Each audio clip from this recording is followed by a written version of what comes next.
Jūs žiūrite tinklalaidę Memeltalk apie Klaipėdą ir žmonės, kurie kuria mūsų miesto istoriją. O šiandien noriu Jums pristatyti naują segmentą, kurį tikiuosi pavyks išleisti kartą į 2 savaitės. Tai yra Klaipėdos renginių gidas.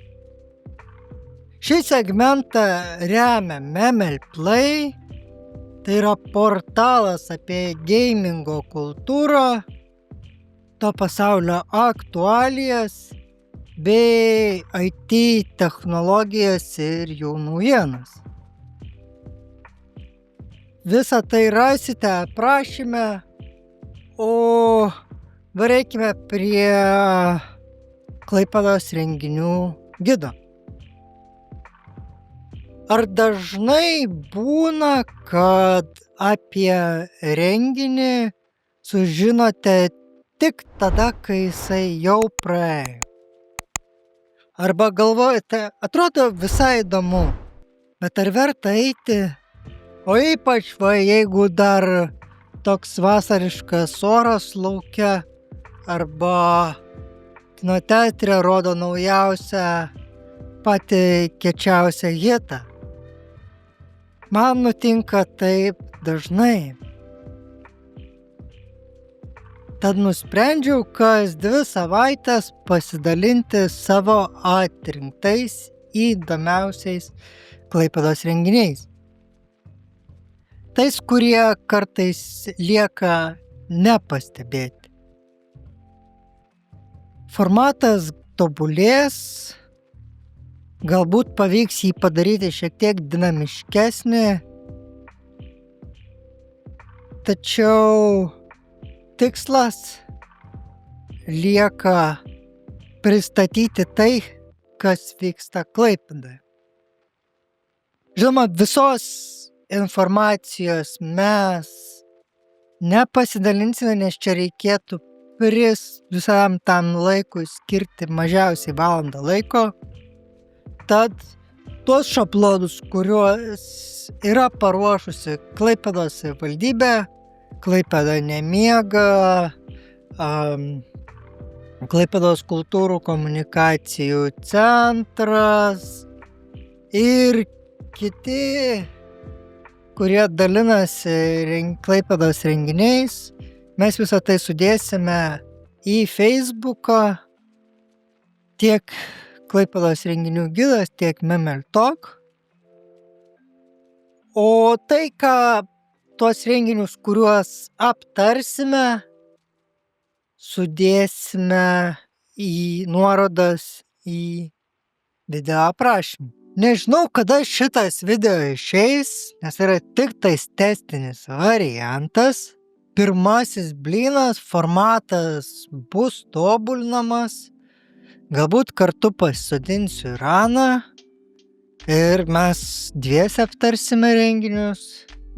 Tiksliau pristatysime, nes aptarti jau reikėtų visiškai atskiro podcast'o.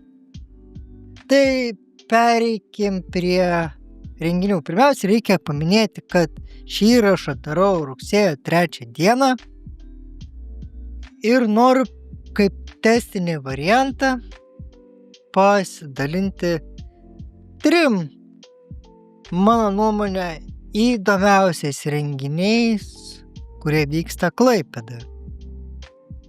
Tai pirmas renginys yra paskaita, ką kalba raudonų plytų pastatai.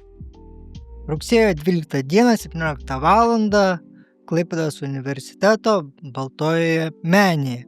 Tai jeigu atsimenate pokalbį su Edita Valinčienė iš projekto Raudonos plytos, kuris yra, manau, vienas sėkmingiausių klaipėdietiškų projektų, iniciatyvų reikia paminėti, nes Edita tai kol kas mano žiniomis daro vis dar be finansavimo. Tai apie ką bus šita paskaita?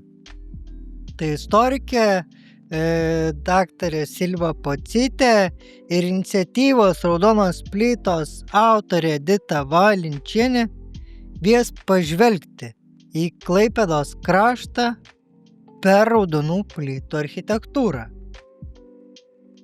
Kokias istorijas slepia šie pastatai, kaip jie formavo miesto tapatybę ir ką galima padaryti, kad išsaugotume jų atmintį šiandien.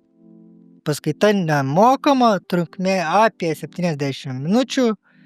Renginys vyksta kaip dalis atviros architektūros savaitgalio Pastatai kalba. Antras renginys rugsėjo 15 dieną, pirmadienį 18:45 Klaipėdos Marijos Taikos Karalienės bažnyčioje, kur vyks Birutės Skaisgirienės knygos Klaipėdos monumentalioji dailė, freskos ir vitražai pristatymas. Tai reta proga pamatyti bažnyčios vitražus ir freskas bei išgirsti jų kūrimo istorijas iš pačių autorių lūpų. Ir nežinau, ar šis video spės išeiti iki atidarymo, tačiau sekantis renginys vyks nuo rugsėjo 5 iki spalio 31. Tad tikrai apsilankyti spėsite. Ir kalbu aš ne apie ką kitą, kaip apie pirmąją Klaipėdos bienalę. Saulėlydis kas 2 metus. Renginys vyks Klaipėdos kultūrų komunikacijų centre ir kitose įvairiose Klaipėdos erdvėse. Tai ką jūs galite pamatyti Klaipėdos bienalėj?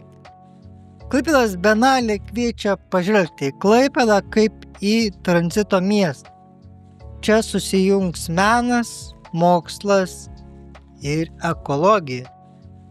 Nuo lagūnų, ekosistemų iki jūros šiukšlių virsmų, iki kultūrinių mainų bei meninių skaitymų.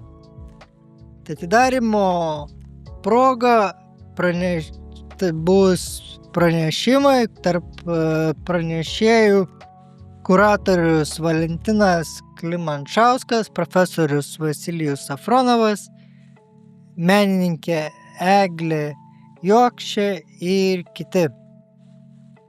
Tai renginio nuorodas ir kitą su renginiais susijusią informaciją aš sudėsiu ir į Facebooką, ir į video aprašymą, tad pasižiūrėti juos tikrai ir susipažinti plačiau su jais tikrai bus dar progų. Tai yra tik keli renginiai iš to, ką Klaipėda siūlo artimiausiamis savaitėmis.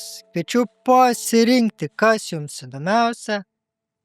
Ir gal susimatysime kažkuriame iš šių renginių.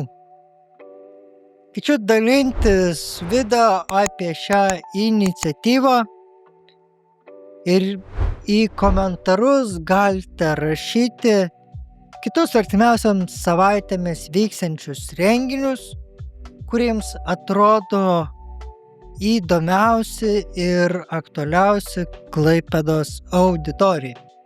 Čia buvau aš, Antanas, iš tinklalaidės Memel Talk.